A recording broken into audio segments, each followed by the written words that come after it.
Un dictionnaire descriptif agit comme un miroir de la langue, documentant méticuleusement la façon dont les mots sont utilisés dans le monde réel.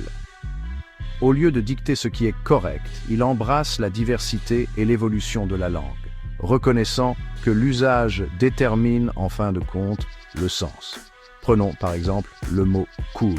Un dictionnaire descriptif ne se contenterait pas de le définir comme une basse température. Il capturerait également son usage argotique, notant sa signification comme à la mode ou impressionnant, reflétant la manière dont le mot est réellement employé par les locuteurs. Cette approche reconnaît que la langue est une entité vivante, en constante adaptation et évolution.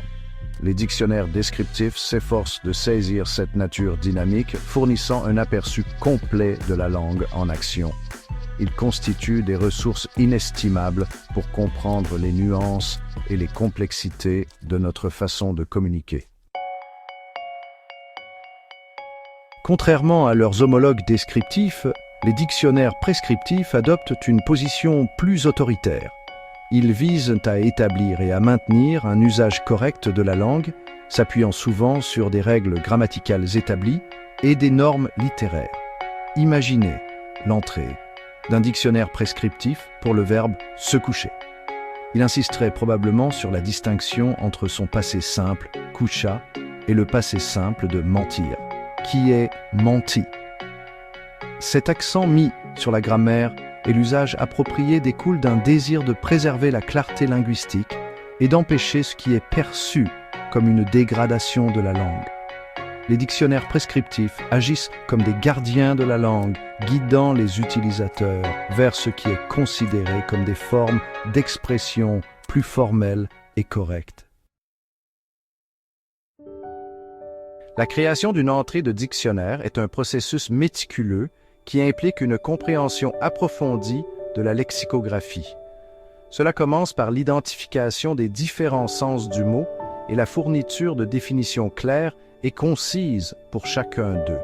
Vient ensuite l'inclusion d'exemples pour illustrer l'usage en contexte.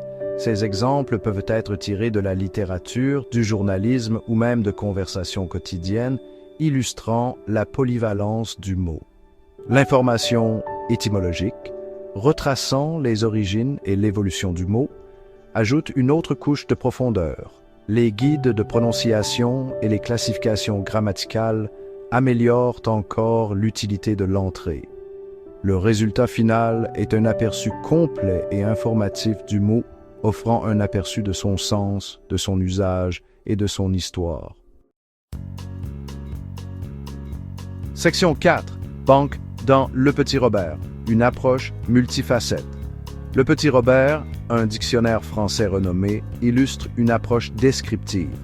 Son entrée pour banque reflète cela en englobant un large éventail de significations et d'usages. L'entrée commence par la définition principale liée à la finance, décrivant une banque comme une institution qui traite de l'argent.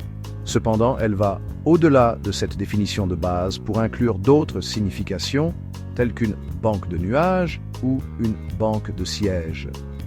Cette approche inclusive souligne la nature polysémique des mots, reconnaissant qu'un seul terme peut avoir plusieurs significations selon le contexte. Section 5. Un objectif spécialisé.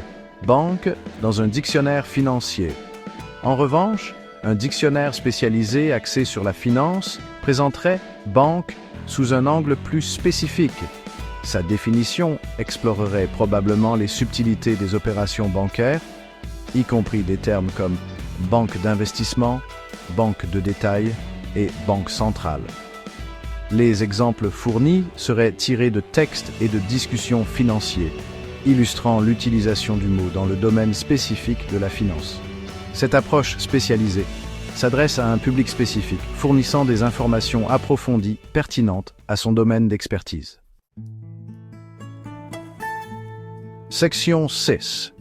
Accessibilité et spécialisation. Recopilation. Répondre à différents besoins. La comparaison entre un dictionnaire général comme le Petit Robert et un dictionnaire financier spécialisé mettent en évidence la principale différence entre leur public cible et leurs objectifs. Le petit Robert, avec sa portée plus large et son langage accessible, constitue un outil précieux pour le grand public. Son approche inclusive garantit que les utilisateurs peuvent trouver des définitions claires et concises pour un large éventail de mots. Les dictionnaires spécialisés, quant à eux, s'adressent à un public plus spécialisé, possédant des connaissances spécifiques. Leurs définitions approfondies et leur langage technique fournissent des informations précieuses dans un domaine spécifique.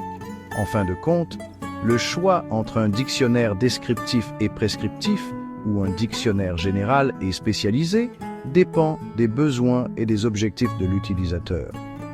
La reconnaissance de ces différences permet aux individus de choisir la ressource la plus appropriée à leurs activités linguistiques.